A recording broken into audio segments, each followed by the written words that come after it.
3 km, 6 stations et seulement l'équivalent de 45 centimes d'euros le ticket, 3 fois moins cher que le métro de Rio.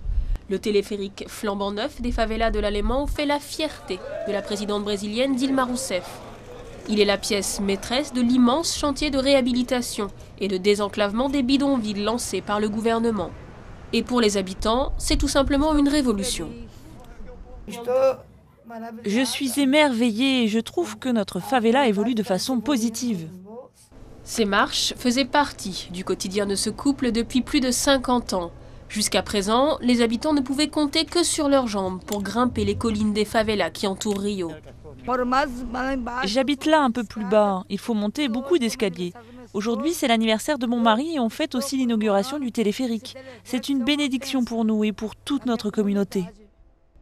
Si la vocation première du téléphérique est sociale, il pourrait, selon son constructeur, avoir d'autres avantages. Je suis persuadé que l'appareil va devenir un point touristique pour un certain type de tourisme, ceux qui veulent connaître autre chose que le cliché habituel de Rio, qui vont vouloir voir voilà, une autre facette, la banlieue nord de Rio, et qui vont venir aussi pour l'originalité du moyen de transport.